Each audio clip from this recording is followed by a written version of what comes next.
How's it going, KastKing fans? This is Ethen Preston from Preston Outdoors coming back to you guys with yet again another technique video. And today I want to talk to you about the jerkbait.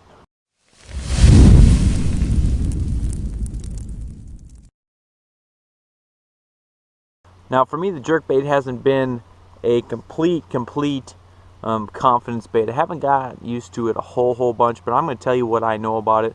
Been fishing it for the last year and a half pretty consistently.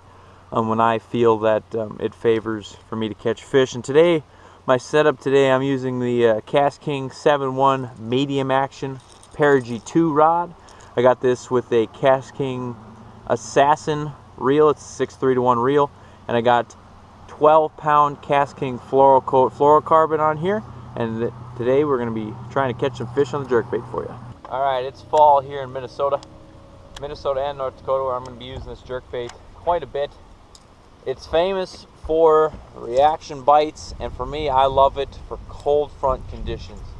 Now, normally when you're talking about a jerkbait, you read and watch a lot of things that are talking about deep jerkbaiting, using a jerkbait deeper and trying to find ways to get either a deeper jerkbait or using downsizing your line and using fluorocarbon line, which sinks, for a jerkbait. But today, since it's fall, and I love a jerkbait in the spring too, I'm actually going to do it kind of opposite.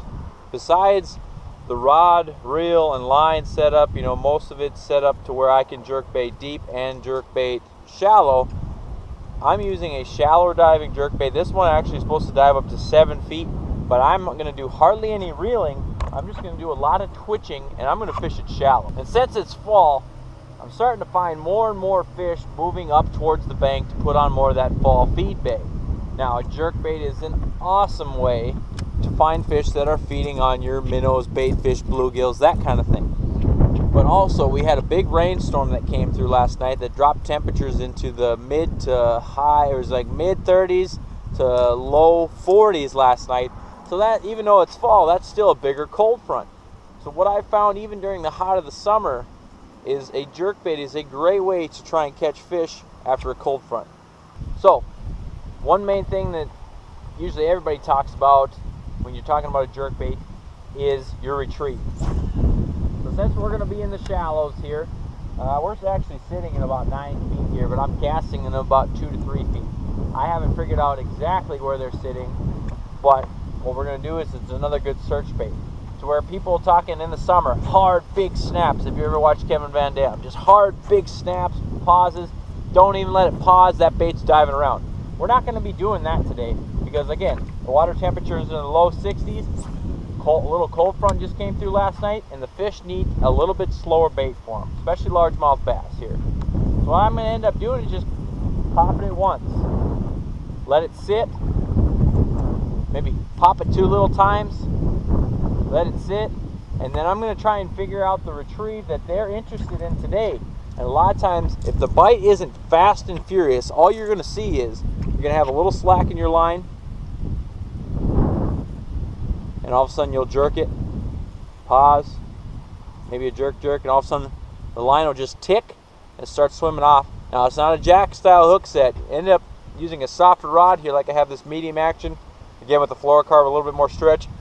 I end up just pulling into them, reeling down on them, maybe setting the hook a little bit, but anyway, the bite is just, it's really soft, especially in a cold front.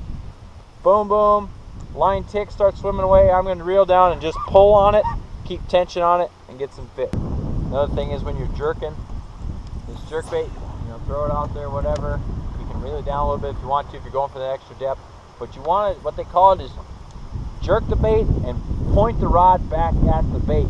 What that slack actually does is allow the bait to be jerked forward, and when you give it slack, it swims off to the side. You jerk it again, it comes forward, you point that rod tip back, it swims off to the side. Now that, a lot of times, is what keys the reaction style bite.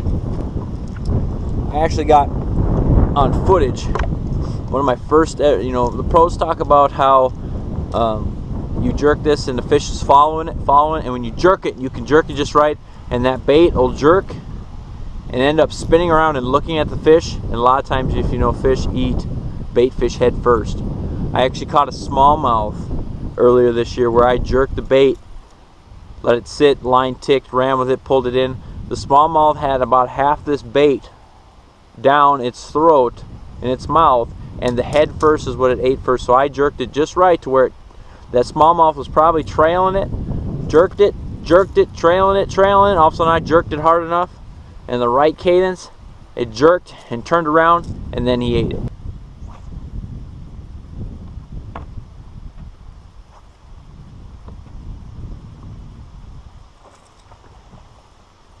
Lighten my drag up a little bit.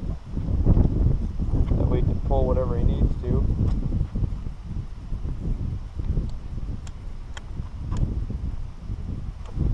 Small hooks on the jerkbait, don't want him to pull it off. But I also got to be worried about weeds and stuff.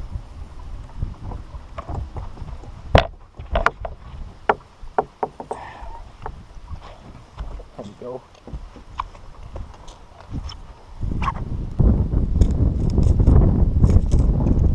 There we go. Nice 2.5 pound largemouth. Again, I threw it, it hit the water, I reeled it down, I jerked it once. I went to go jerk again, all of a sudden it pulled it tight. That one was sitting underneath, not far underneath the surface. Beautiful, beautiful. Look at them. Putting on that feed bag. Another thing I had mentioned in my deep cranking video that I do a lot, especially with baits like a crankbait here, is I turn that drag all the way up.